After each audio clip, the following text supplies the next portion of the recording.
Now that the interior of the Tesla has been vacuumed, it's time to turn my attention to the leather, or should I call it pleather. This is actually a man-made material. It's a synthetic, and they actually market it as a vegan leather. So whenever you hear the word leather, traditionally what you think of is cowhide. So up until recently, all vehicles that had leather upholstery had a combination of cowhide along with some other man-made ingredients to make them more durable. So they were more or less a hybrid, unless you purchased a higher-end vehicle like a Bentley or a Rolls-Royce or something like an Aston Martin that actually had a full traditional leather interior. But these vegan leather upholstery, they're more prevalent than ever, especially with eco-friendly cars like a Tesla or any other electric vehicle. So the downside to these is that, well, they're not quite as soft as traditional leather right from the get-go, but there's products in the market that can actually make them softer and also give them more of that leather smell that you've come to know and love when you buy a vehicle with leather upholstery. Now, basically, these are essentially a high-tech vinyl, and compared to traditional leather, these actually are a little more resistant to stains. They're a little bit easier to clean. However, if you use traditional leather conditioners on them, the lanolin and the mink oil found in traditional leather conditioners can often make these seats slippery and greasy because it's not really fully absorbed into the materials. Now, for a cleaner, I like to use a dedicated vegan leather from a quality company that's actually designed for this material. It just works better overall. This is not my vehicle. This is not an inexpensive vehicle, so I want to make sure I take the utmost care. And using something like this is simple. As you saw before, I vacuumed up the loose dirt and debris.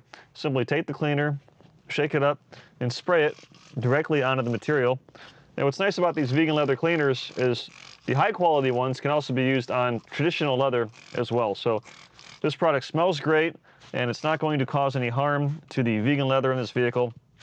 And what's also nice about when you buy from a reputable company, something like this is actually a vegan product in itself. So there's no animal ingredients, and it's also never been tested on animals. That's really important. And then for cleaning, to agitate the cleaner, I have a specialized applicator pad right here. This is a microfiber on one side, and then the other side has these thousands of little tiny nylon bristles, and these work great to get in there and agitate the dirt and the grime so it can be safely wiped away with a microfiber towel. So this is step one. I'll apply some cleaner into my applicator as well because it's brand new. And right off the bat, you can see that the cleaner is breaking up and emulsifying the dirt and the grime and the body oil that's actually on these seats. So it's important to keep your upholstery clean. Frequent car care is easy car care.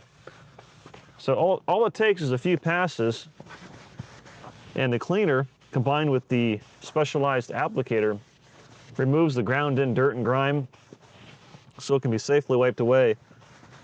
And white upholstery like this, it looks great when it's clean, but if you don't stay on top of it, then it doesn't look all that great.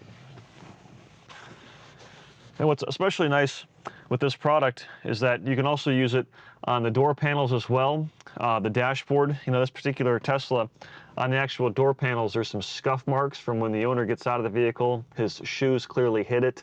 So as you'll see, it takes care of that as well. So these applicators work great when paired with the cleaner. So the bottom cushion's been cleaned. I'm going to take a microfiber towel and wipe off the residue.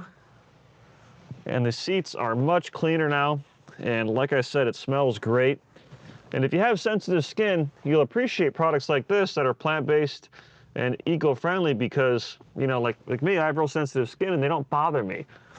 Some other cleaners will give me a rash or dry out my skin, or they'll linger on my skin for days. That's not the case with this at all. And when you're wiping off the cleaner, it's important that you use a high-quality microfiber towel. Microfiber has its origins in the janitorial industry. So a lot of people, they ask me, well, aren't all towels the same? And the answer is no. If you buy a huge package of towels from your local wholesale retail store, what will happen is when the towels get wet with the cleaner or even with water, they'll bleed dye transfer. So if you buy an orange towel that's inexpensive, what will happen is when it's introduced to the cleaner or even water when you wash it, you'll have dye transfer. And the last thing that you want on a white upholstery is orange or red or blue dye transfer. It's a really bad combination. So purchase high quality microfiber towels from a reputable company. So at this point, the seat is clean, it feels great, it smells great.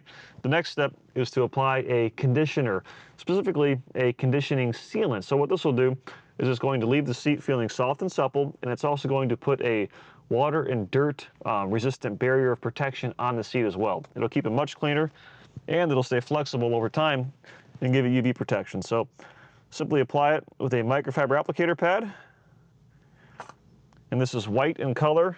And unlike traditional leather cleaners or leather conditioners, this actually does not contain any lanolin or mink oil. I'm simply going to spread it out, apply a real nice thin uniform coat. Doesn't take long. And then I'll buff off the excess using a clean, dry microfiber towel.